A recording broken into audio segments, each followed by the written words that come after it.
আজকে আমরা আরো একটি নতুন প্রমাণ শিখব। সেটা হচ্ছে ছোট্ট একটা প্রমাণ। সেটা আমরা সবাই জানি যে গতিশক্তি। গতিশক্তি ইংলিশ হচ্ছে কাইনেটিক এনার্জি, অর্থাৎ হাফ এম ভি স্কয়ার। এই জিনিসটা আমাদের অনেক কাজে লাগে, এটা আমাদের অবশ্যই শেখা উচিত। ওকে, শুরু করা যাক। তাহলে গতিশক্তি সমান হাফ এম ভি স্কয়ার, এটাকে আমরা প্রুভ করব। ওকে, ধরো মনে করি বস্তুর ভর হচ্ছে এম, বস্তুর গতি হচ্ছে ভি। তাহলে ধরো তো এম ভরের একটা বস্তু ভি গতিতে চলতেছে। ওকে, ধরো একটা এক্সাম্পল দেই যে এম বড় একটা বস্তু ভি গতিতে চলতেছে, তখন এফ বলে যদি তাকে বাধা দেওয়া হয়, অর্থাৎ আমি চলতেছি, এফ বলে যদি বাধা দেওয়া হয়, সেক্ষেত্রে মন্দন, আমরা যে জানি যে চলতেছে কি ত্বরণ, যদি কমে যায়, হ্রাস পায়, সেক্ষেত্রে কি ত্বরণ, তো সেক্ষেত্রে কি মন্দন। তাহলে মন্দন হচ্ছে এ, আর আমরা যে দূরত্ব সেটা হচ্ছে এস। এটা ধরো আমরা মনে করে নিলাম।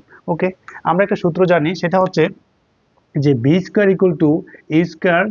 যেহেতু এখানে মন্দন বলছে, আমরা কিন্তু V square equal to U square plus two A S জানি। তো সেক্ষেত্রে যেহেতু এখানে মন্দন বলছে, সেক্ষেত্রে এখানে হবে মাইনাস। ওকে, তাহলে আমাদের যদি বস্তুটা থেমে যায়, তাহলে শেষ বেগ কি, শেষ বেগ ভি, আর আদি বেগ হচ্ছে কি ইউ। তাহলে ধরো এই যে আমাদের যে বেগ, বস্তুর গতি, সেটা আমরা ভি ধরবো এখানে।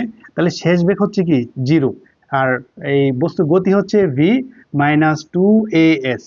ওকে, তাহলে এখানে কি ভি সমান কি হলো, শেষ বেগ জিরো, যেহেতু বস্তুটা থেমে গেছে। তাহলে শুরু করছিল সে একটা গতি নিয়ে, কিন্তু একটা জায়গায় যে থেমে গেছে, সেক্ষেত্রে কি তার শেষ বেগটা কি হবে, জিরো হবে। ওকে, তাহলে আমরা যদি এটা এই পাশে নিয়ে আসি, দেখো, তাহলে এটা স্কোয়ার, এটা এই পাশে নিয়ে আসলে, যে এটা মাইনাস আছে, মাইনাসটা এই পাশে নিয়ে আসলে প্লাস টু এ এস সমান সমান বি স্কোয়ার। তাহলে ধরো আমাদের এ এস সমান এ এস, সুতরাং এ এস সমান বি স্কোয়ার বাই টু, এই জিনিসটা আমরা পেলাম। ওকে, এখন আমরা এই পাশে আসি। তাহলে গতিশক্তি সমান আমরা জানি কি বল ইন্টু দূরত্ব। তাহলে এটার ইংলিশ হচ্ছে কাইনেটিক এনার্জির সংক্ষিপ্ত রূপ, যে বল মানে হচ্ছে এফ, দূরত্ব হচ্ছে কি এস। তাহলে দেখো, বল ইন্টু দূরত্ব, কাইনেটিক এনার্জি সমান বল ইন্টু দূরত্ব। আবার আমরা নিউটনের দ্বিতীয় সূত্র থেকে আমরা একটা সূত্র জানি যে F equal to M A. F equal to কি এম এ, তাহলে আমরা লিখতে পারি এম এ, আর এখানে তো এস আছেই। ওকে, তাহলে দেখো এখানে এই যে এ এস, যে মন্দন আর দূরত্ব, এটা মিলে হচ্ছে বি স্কোয়ার বাই টু। তাহলে আমরা কি লিখতে পারি যে এটা সমান, এই যে খেয়াল করো, বি স্কোয়ার বাই টু। তাহলে এই যে এ এস সমান বি স্কোয়ার বাই টু, আর এখানে কি আছে এম, আর এদিক দিয়ে কি আছে কে, কে ই।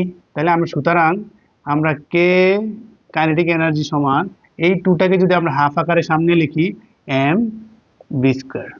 ওকে, তাহলে আশা করি তোমরা বিষয়টা ভালোভাবে বুঝতে পেরেছো। এখন এই ভিডিওটা আবার দেখবা, তাহলে দেখবা যে অবশ্যই পানির মতো একবার গড় করে বুঝে যাবা। তাহলে জাস্ট কাইনেটিক এনার্জি সমান হাফ এম বি স্কোয়ার।